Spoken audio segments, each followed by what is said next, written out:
Hello everybody and welcome to my presentation. I wanted to talk to you today about child abuse. And we're going to talk about what child abuse is, who can help with addressing the situation, also how or what is being done to minimize cases related to child abuse, what can happen if changes are not made, and we will have an extra time at the end for a Q&A. So let's get started. So what is child abuse? Child abuse is when a parent or caregiver fails to act in which death, injury, or harm is done to a child. Another form of child abuse is child maltreatment. And maltreatment is any type of cruel or violent treatment towards any child. And that can consist of neglect, exploitation, sexual, emotional, and physical abuse.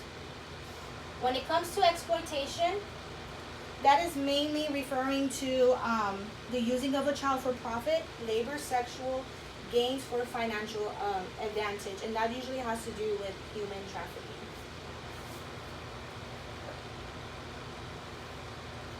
So when it comes to child abuse, you want to know who can help. So you're probably wondering who can help and who can stop this, or what can we do to prevent it.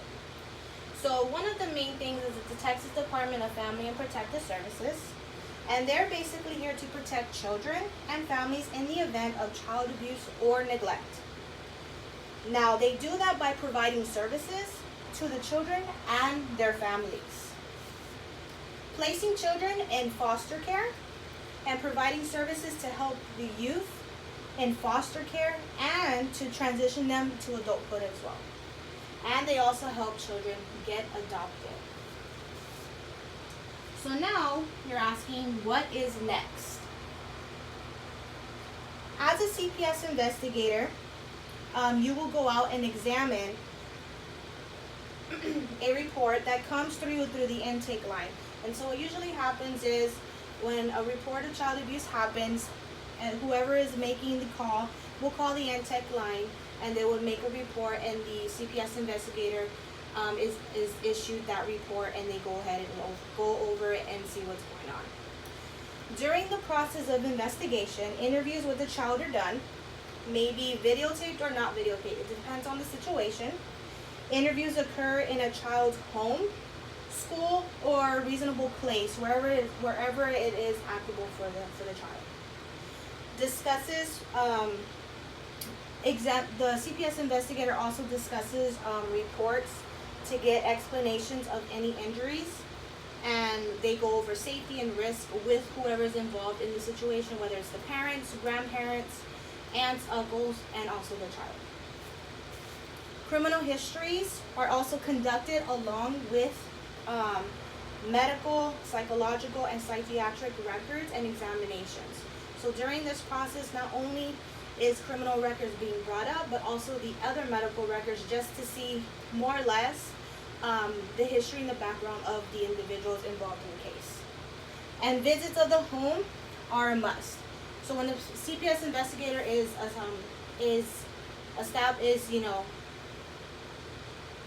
given a case, they have to actually go to the home and visit these individuals that are involved.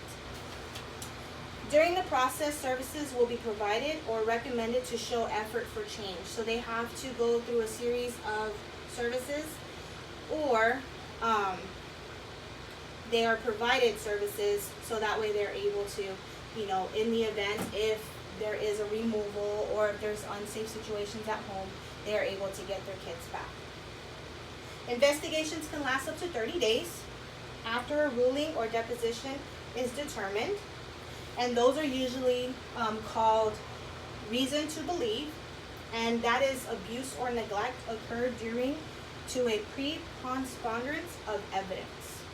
Another ruling for an investigation will be ruled out, and that's basically that the evidence that was gathered basically didn't fit the need of the abuse and neglect that was reported. Another one would be unable to complete. Investigations was not concluded, based on either the location of the family, or usually at this time the family has moved and they're not able to locate them. Another one would be unable to determine. So the dispositions above are really not appropriate for the case, so they're just dropped. And then the last one would be administrative closure, which means intervention is unwarranted based on the info. And those are usually determined by supervisors that are above the CPS investigator.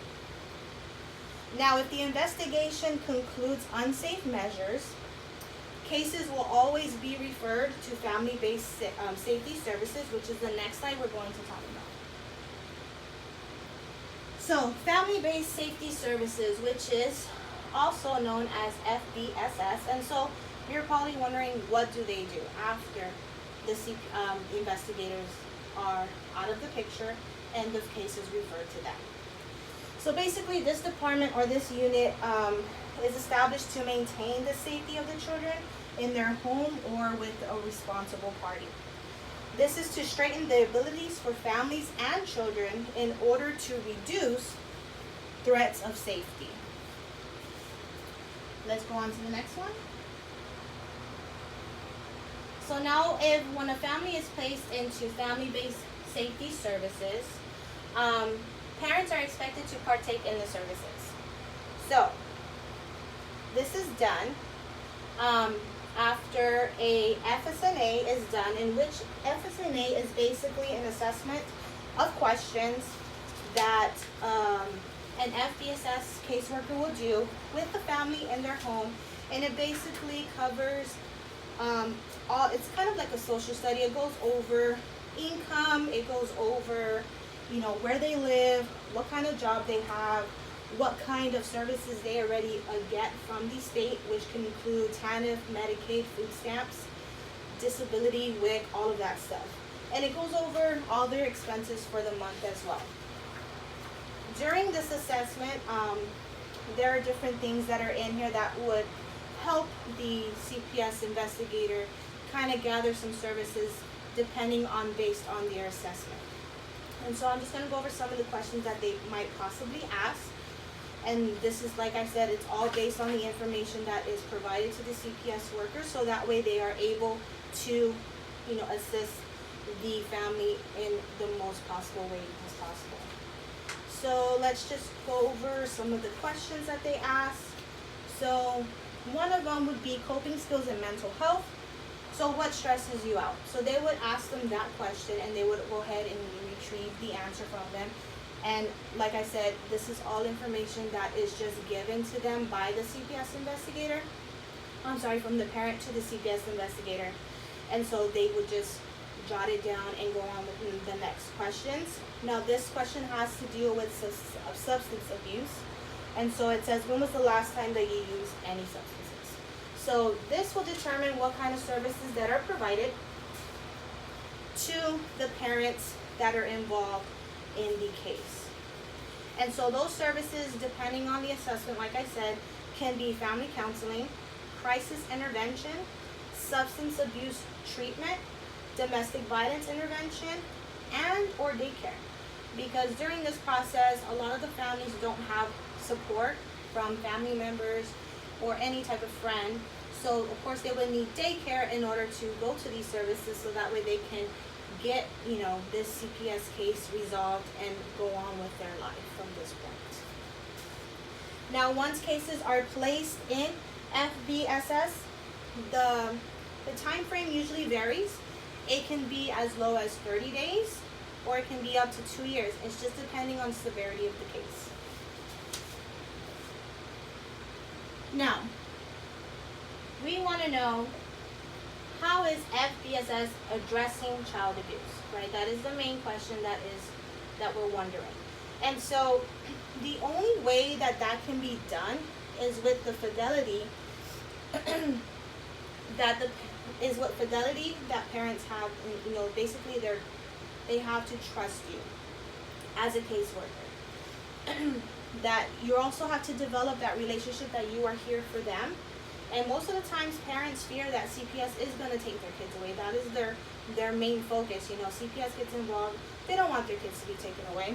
So that is always constantly in the back of their mind. But if you cooperate with them and, just be honest and truthful with them, they'll be more than willing to help you out. So like I said, honesty is just to be open and honest with the caseworker to make the process easier and also shorter. Another way is follow-ups. So what I mean by follow-ups is the caseworker must check in with their cases or their clients at least 3 times per month, because communication is very crucial at this point, especially when it comes to this department, because the ultimate goal is to keep the children with the with the parents. But of course, if parents are not cooperative, children can be removed from the household, and that's not something that they do want, because children need to be with their parents. Another thing would be collateral calls. So getting that feedback from professionals determines a lot in cases. If a worker stays in communication with professionals, it allows workers to determine any additional services or needs that can benefit parents and children to maintain and grow as a unit. The ultimate goal is to create a well-balanced household, again, for the children to remain safe. As for parents, that they maintain or utilize the skills that was learned or given to implement safety and protection. So that is the ultimate goal for FBSS. Like I said, they're not wanting to remove the kids. That's the last thing that they want to do. But of course, in some cases, it does happen because parents do not follow through and they just do not cooperate. So our next steps, what are the next steps? After FBSS is involved, like I said, if parents are not cooperating and parents are not, just on the right track that they should be with services or trying to get help, the next steps will be family preservation and conservatorship.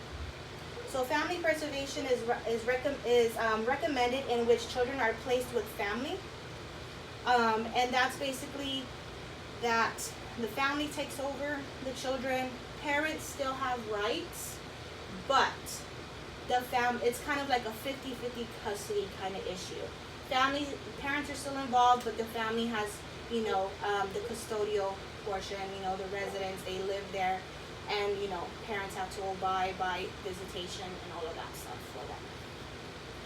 Now, as far as conservatorship, that is where the state now has custody of the children, and the parents have at least up to 1 year to get their kids back. And that is through going through their counseling, going to their domestic violence interventions, anything that is set and planned for them. They have to get that completed and be able to show that they're fit now to, take over of their children. And of course, they are able to come back home. Now, these two are never a topic of discussion unless it's really necessary. When children go back home, they really don't like to push for this. So it's just a matter of, like I said, parents cooperating and just getting their stuff done, just to show that they are creating a safe and healthy environment for their children, because that's all that the state wants for them. Now, to stop child abuse. So I put a little picture up here where children cannot stop child abuse, adults can. And that's where, us as people, if we see something, report it. If professionals see it, report it. Also, CPS is also involved in this. Their due diligence, they have to go through the process and protocol to make sure that children are protected in many ways. Now, just a little insight of what child abuse is like. So 4 children die from child abuse and neglect daily. That is a lot. Over 70% of these children are below the age of 3, so they're very, very young. They're babies. Also, this is a very large number. 2.9 million cases reported every year that involve child abuse and neglect, because child abuse and neglect go together. So in order to stop child abuse, there are some three options that we can do as adults if we do see it or if we hear of it or if we're worried about, you know, a child that we may know or may not know. It just depends. You can call the Texas Abuse Hotline at 1-800-252-5400, or you can visit the website www.txabusehotline.org, or you can report to any professional, whether it be doctors, nurses, teachers, etc. Anyone that is able to make that report is someone that you can go to report child abuse. Now, I hope you enjoyed my presentation about child abuse. So at this time, I want to thank you for listening to what I can provide to you and educate you on what child abuse is and how it is taken care of. And if at this time, if you have any questions, feel free to go ahead and ask me. Thank you.